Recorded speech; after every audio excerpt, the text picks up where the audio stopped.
So it looks like Arkansas farmers are in the find out phase of the fuck around and find out part. We're going to lose 25 or 30% of the farmers in this country if they don't do something. Hundreds of struggling Arkansas farmers pleading for emergency federal funding amid a farm economy crisis. So the people who say no handouts just lined up for a handout. Now tell me why farmers in Arkansas are standing outside with their hands out again, begging Uncle Sam for money.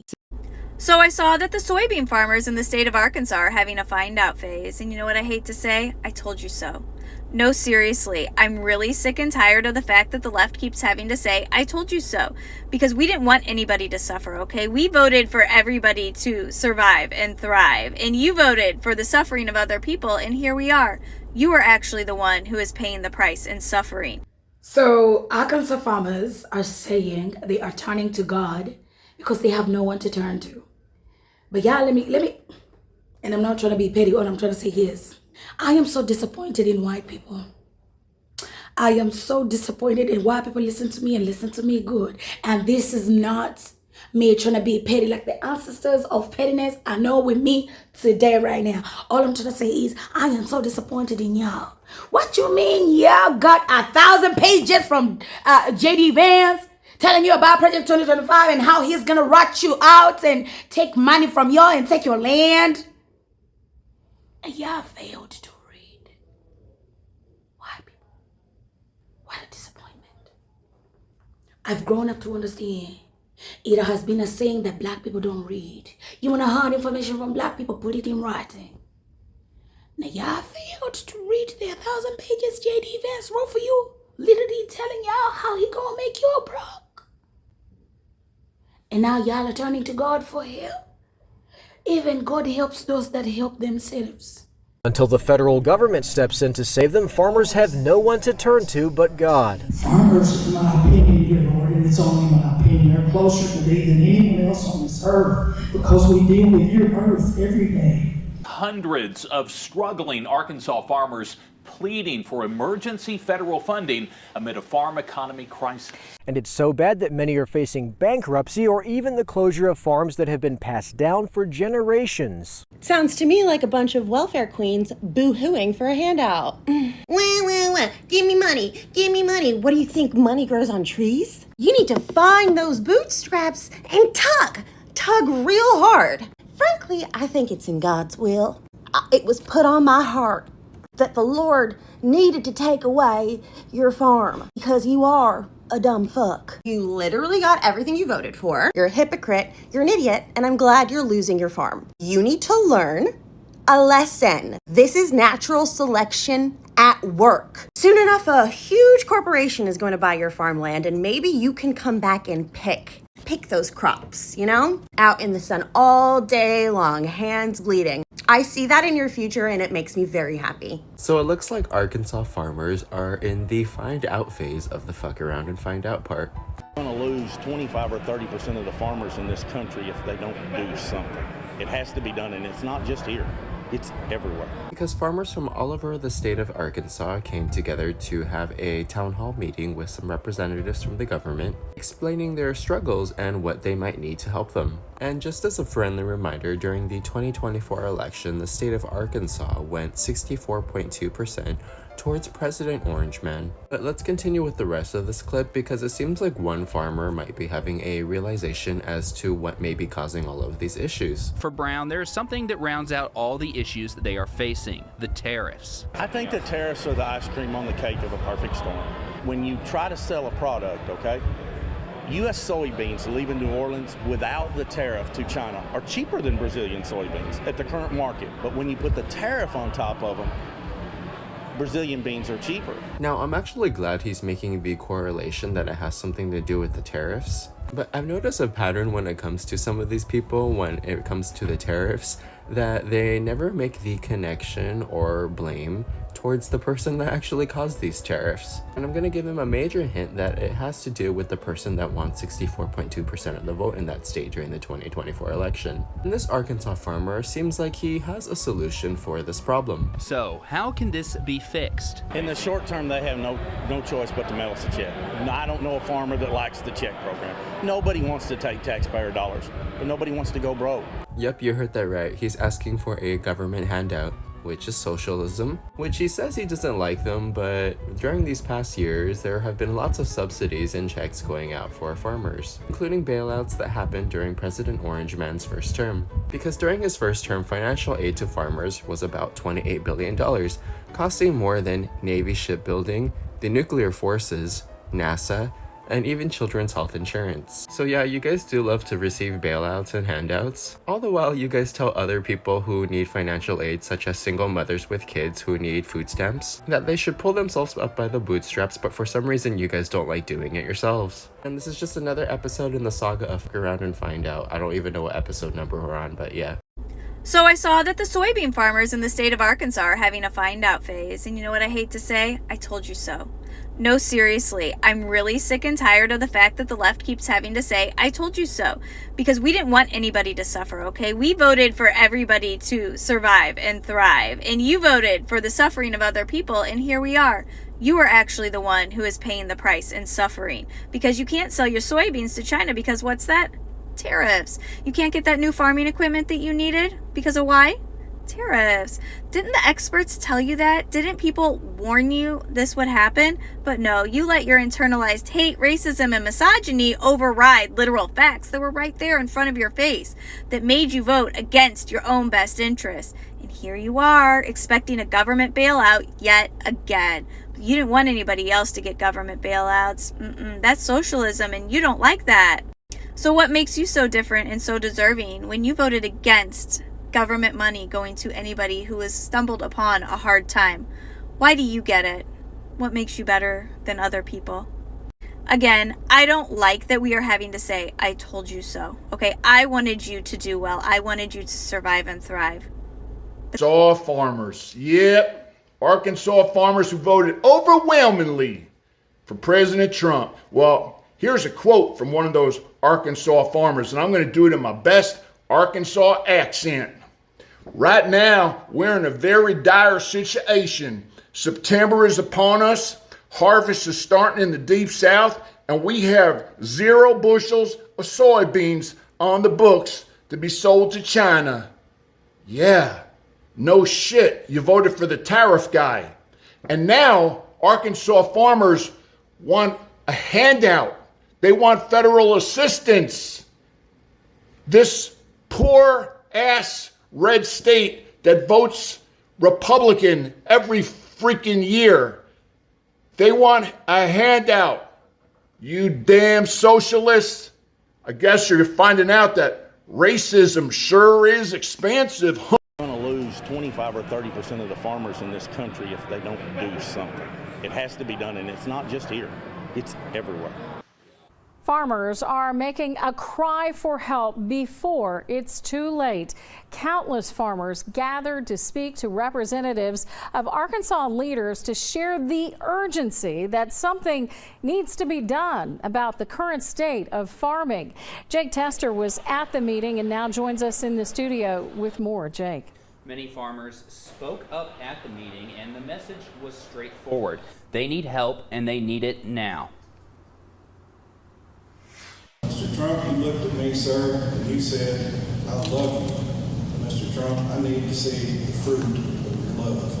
Farmers in crisis align way out the door of the Woods Chapel Baptist Church in Brooklyn as hundreds of farmers from not only Northeast Arkansas, but from across the state came to voice their concerns about the current state of farming. Representatives from U.S. Congressman Rick Crawford, U.S. Senator Tom Cotton, and U.S. Senator John Boozman's offices were in attendance to hear those concerns. Among those farmers in attendance was a farmer in Woodruff County, Chris King. He told me this was his 39th harvest, and he has never seen it as bad as this. And I've never been as worried as I am now about whether or not my kids and grandkids will be able to carry on. For King, the main problem starts with the fact that they can't sell for profit. I just would like to see somebody help us get our markets back. We need our exports, and we just need to be paid for what we do, and that's not happening, and we're in real trouble. But that is not the only issue. King's wife, Melissa King, and farmer in Biggers, Arkansas, Scott Brown, said they are struggling to afford the cost that is needed just to take care of the farm. The prices that we're getting now are prices like they were when we were children, and what it costs for us to farm is astronomical now. I mean, the price of a combine when we were kids was, in the 20,000s, and now it's 100,000. I farm 800 acres by myself. I can't afford any help. I farm with paid-for equipment. All my tractors are 50 years old, and I can't hardly make this deal work. How's the guys farming 5 and 10,000 with 20 hands and $1 million combines and $1 million drills going to make it work? But for Brown, there is something that rounds out all the issues that they are facing: the tariffs. I think the tariffs are the ice cream on the cake of a perfect storm. When you try to sell a product, okay, U.S. soybeans leaving New Orleans without the tariff to China are cheaper than Brazilian soybeans at the current market. But when you put the tariff on top of them, Brazilian beans are cheaper. So how can this be fixed? In the short term, they have no choice but to mail us a check. I don't know a farmer that likes the check program. Nobody wants to take taxpayer dollars, but nobody wants to go broke. Nobody wants to lose everything. Long term, we have to have options, markets, and places to sell our product. Everything that could go wrong for Arkansas farmers did go wrong this year. And it's so bad that many are facing bankruptcy or even the closure of farms that have been passed down for generations. A dismal global market and plunging commodity prices mean there's little to no hope of breaking even for many farmers, even as sky-high input costs rise because of inflation and now tariffs. Not to mention bad weather earlier in the year. This time last year, the rice price was about 40% higher than it is now. The inputs costs have gone up, so after a horrible year last year where most farmers in Arkansas Delta lost money, this year's going to be worse. Though President Trump's big, beautiful bill provided a much-needed update to safety net subsidies for farmers, they won't see those federal dollars until late next year, by which time some have projected that as many as 1/4 or even 1/3 of Arkansas farmers will face bankruptcy or be forced to leave the business amid the crisis the American ag economy is currently in. It's already taken its toll this year. I'm a sixth-generation farmer from Newport, and we made the decision to go out this year. In the spring. So my son will not be the seventh generation on our farm. 5 of my customers have committed suicide. That's how serious that this is. Today, Arkansas farmers gathered to share their struggles with staffers from the state's congressional delegation, pleading for Arkansas lawmakers on Capitol Hill and the governor to convince President Trump to provide emergency funding to help them make it to next year. We have to have ad hoc payments right now to make it through this year. If there's no emergency funding this year, there will be 1 out of 3 farmers will file bankruptcy. Until the federal government steps in to save them, farmers have no one to turn to but God. Farmers, in my opinion, dear Lord, and it's only my opinion, are closer to thee than anyone else on this earth. Because I'm a 6th-generation farmer from Newport, Arkansas. I grew up farming next to my parents, who are here today. I have, in their retirement for the past 10 years, been the primary operator of our farm, which is 2,000 acres of soybeans, corn, rice, and wheat. But what I should say today is that I used to be a 6th-generation farmer. In February, we made the decision to close our farm. We joined many other farming families making this heartbreaking choice to avoid significant financial strain, financial hardship before it was too late. Many more families like mine will make similarly hard choices this month, in the next few weeks. The ag economy is the worst it has been since the farm crisis of 1980, when the U.S. lost 1 in every 4 farms. And that's because the price we're paying for the crop we produce is so low, and the cost to produce that crop is so high that not a single commodity crop in Arkansas is profitable for farmers. Because agriculture is such an important economic driver in the United States, and because food production is a national security issue, the government steps in tough times to help farmers. Yesterday, I watched strangers pull away my tillage equipment. They drove my tractors away, my combines. They loaded my power units and my fuel tanks onto trailers. Today, as I stand here, people are picking up the very last pieces of 6 generations of farming. And the people that we elected to protect us are eating in a ballroom at $7,000 a plate. I don't care whether you have an R or a D next to your name. I have no use for politicians that play dress up in cowboy boots and say they care about farmers and then do nothing in our hour of need. I don't necessarily have an ask for the people here, but I think y'all should know what's happening in farm country in Arkansas. Vote them out! And I thank you all. It's Joe from Georgia. So another state is in the news about collapsing their farming industry, and it's the great state of Arkansas. They held meetings in Arkansas this week with the farmers because of the dire situations that they are in, because folks, they're not being able to sell their products.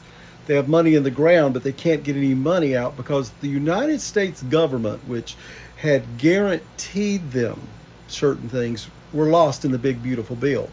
Well, in these meetings, it has been said that if an emergency bailout, which is what the farmers are asking for, folks, they're asking for a bailout in Arkansas, that 1/3 of them will file bankruptcy.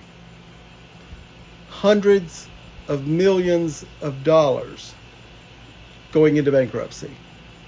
So you're going to have these people who generational wealth will be totally wiped off the map in the state of Arkansas. But here we go again, another state that overwhelmingly supported the president in his race. And believe it or not, there are still 70% of those farmers will say they believe in the tariffs that are putting them into bankruptcy. Folks, when those type of things are happening in your life, you've got to ask yourself, would I have thought this way 10 years ago? They don't need to turn to God. No. They themselves can save themselves, but they need to wait until this term is done. You see, the Bible says, you shall reap what you sow. They sowed racism. What did they expect to sow in return? Now, ladies and gentlemen, soybean farmers in Arkansas are saying we cannot transport our goods to China because of the tariffs. DJT has done us dirty. America has no market for soybeans. And my question is, were you blind? No, like at least when I can see, like, looks like they went to the ballot like this. Eeny, meeny, miny, more, and thou shall I vote DJT tick. No, these people are not blind. These people were not blind, ladies and gentlemen. They lay right to the system, the HATE in their hearts towards people of color, made them be where they are right now. You see my voice? Yeah. By the way, I'm healing. Thank you so much for your prayers, guys. I've been sick. My voice is coming back, but I'm straightening it because I need to be as steady as possible for Arkansas farmers. And they got enough to ask, how come black farmers ain't crying? For who? For what? You see, one thing I love about black people in America, they watch you do your shit and let you know, you see, the route you're taking, we've been here before. So, like, actually, they don't care about you like that. And then you go like, no, like, who are you to tell me anything? Like, you're a person of color, we are white. Black people will sit and watch. And that is what exactly happened to Arkansas farmers. Because when black people were raising their voices saying, hey, hold up now, these rules that you're putting into place, they are not good for us. And then white people looked around them like, We are blind, we can see. Black people, what did you say? Sorry, we deaf, we can't hear. Now they want to speak so loud so black people can hear their cries. Unfortunately, even DJT is not hearing nothing. Ladies and gentlemen, who is gonna come and save Arkansas farmers? There are some terminologies that white people use that make me laugh. I don't know, they say do what with your bootstraps, whatever. And we were like, okay, that's proper English, that's too much English, but well, I guess y'all will put it into place like y'all would do what you're saying we must do, right? But now they're not even turning to DJT for help. They're literally just turning to the masses and God. Farmers in crisis align way out the door of the Woods Chapel Baptist Church in Brooklyn as hundreds of farmers from not only Northeast Arkansas, but from across the state came to voice their concerns about the current state of farming. Representatives from U.S. Congressman Rick Crawford, U.S. Senator Tom Cotton, and U.S. Senator John Boozman's offices were in attendance to hear those concerns. Among those farmers in attendance was a farmer in Woodruff County, Chris King. He told me this was his 39th harvest, and he has never seen it as bad as this. And I've never been as worried as I am now about whether or not my kids and grandkids will be able to carry on. For King, the main problem starts with the fact that they can't sell for profit. I just would like to see somebody help us get our markets back. We need our exports, and we just need to be paid for what we do.